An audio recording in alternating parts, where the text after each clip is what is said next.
पीताम्बरा पीठ दतिया वाले अनंत श्री स्वामी जी महाराज की जय। गुरु महाराज की जय। माँ पीताम्बरा माई की जय।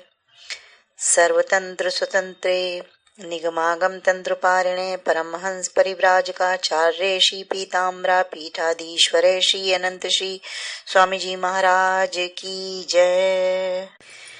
तत्कर्म हर्तोषम यत्सा विद्या तन्मतिर्यया तद्वर्णम तत्कुलम श्रेष्ठम तदाश्रमम शुभम भवेत्। बोलो स्वामी जी महाराज की जय। श्री गणेशाय नमः। श्री स्वामी कथासार के षष्ठम अध्याय का प्रथम भाग।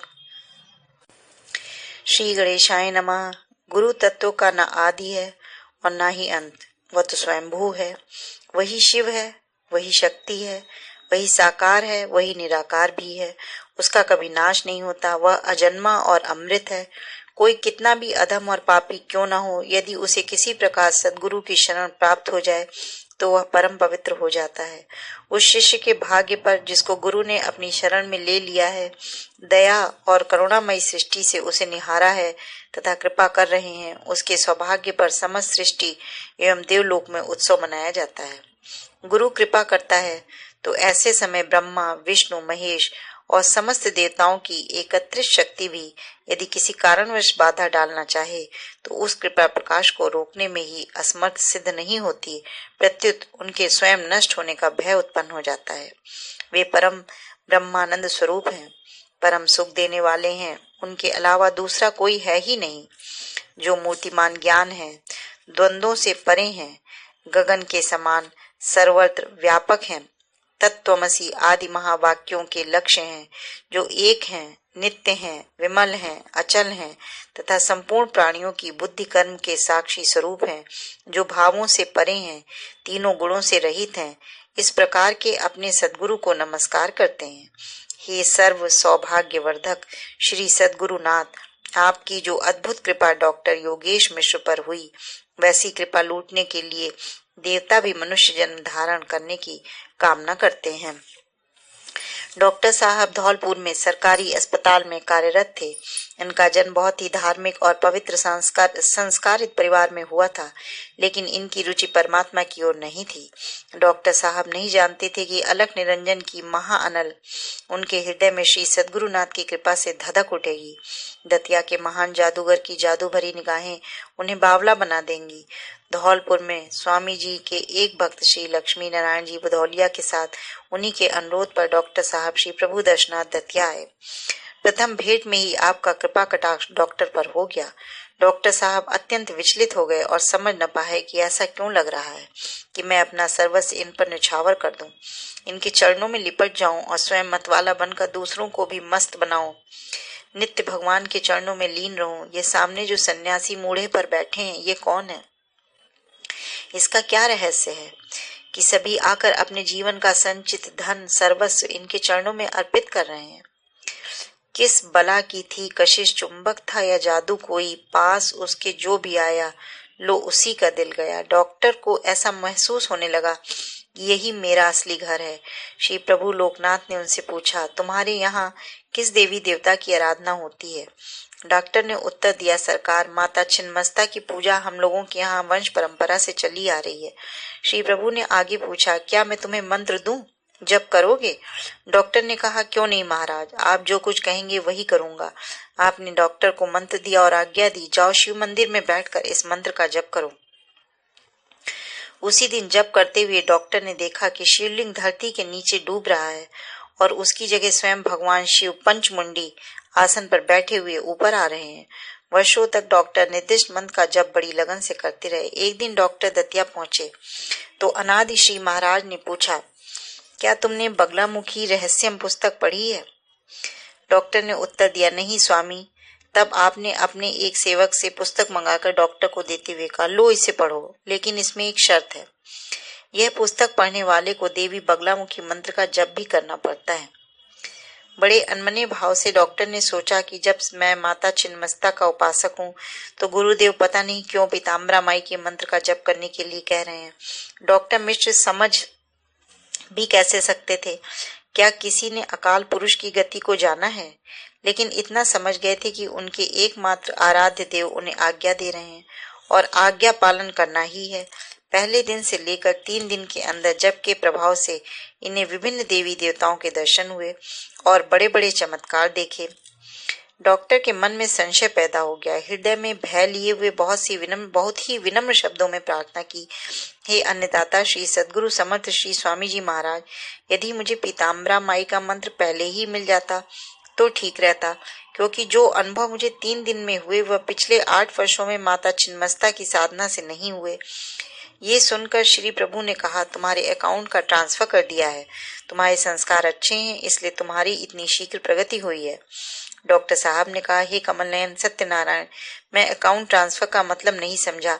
तब श्री चंद्रमौली ने समझाया, यदि तुम्हारा धन किसी बैंक में जमा हो और तुम उसे दूसरे बैंक में जमा करना चाहो तो क्या अकाउंट ट्रांसफर नहीं होता? इस प्रकार तुमने जो मंत्र जब माता छिन्नमस्ता के किए थे वह हमने पीताम्बरा माता के खाते में डाल दिए हैं, क्योंकि माता तो सब एक ही है। ये तो हम जानते हैं कि किसको कब क्या देना है।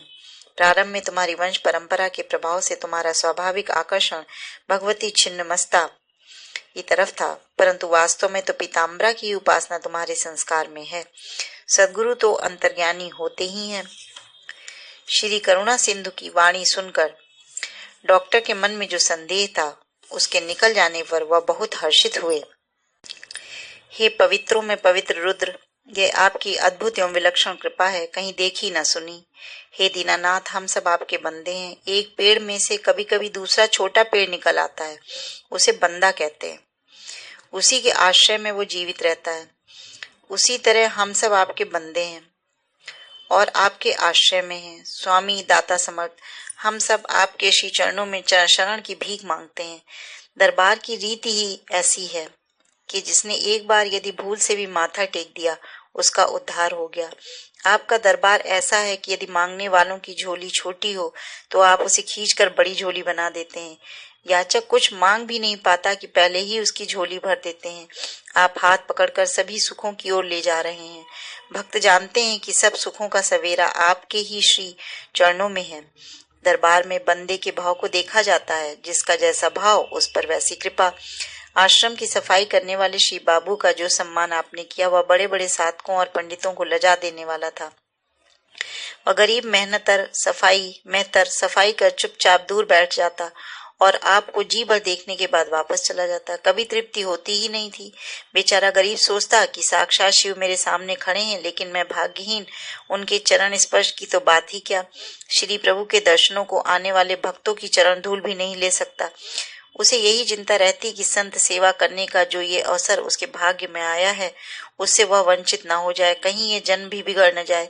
किसी के पास जाने से वह डरता कि मुझ अछूत से कोई गलती ना हो जाए, मैं यहाँ से कहीं निकाल न दिया जाऊं। इस प्रकार वर्षों से उसका यह निःशुल्क सेवा क्रम चल रहा था। जगत पावन प्रभु उसके मन की सारी बातें जानते थे, क्योंकि प्रभु तो भाव भक्ति ही देखते हैं।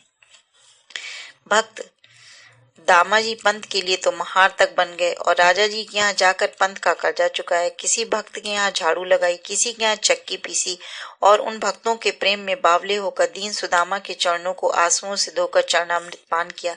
उनके प्रेम, करुणा और दया का कैसे वर्णन किया जाए। आज बाबू मेहतर के भाग्योदय का शुभ दिन है। देवता भविष्य की बातें जानने में समर्थ होते हैं। सब देव व फरिश्ते इस पवित्र दिन हाथों में सुगंधित पुष्प लेकर बाबू मेहतर के अभिषेक के लिए आकाश में खड़े प्रतीक्षा कर रहे हैं। वे जान गए हैं कि आज अविनाशी परिपूर्ण श्री समर्थ सदगुरु की कृपा दृष्टि अपने भक्त बाबू पर होगी। आज जैसा मंगलमय दिन सौभाग्य से मिल रहा है। देवताओं के काल की अवधि होती है, किंतु गुरु कृपा की कोई अवधि नहीं होती, अतः बंदे को भी काल अवधि में नहीं बांधा जा सकता। इस प्रकार वह भी शाश्वत हो जाता है।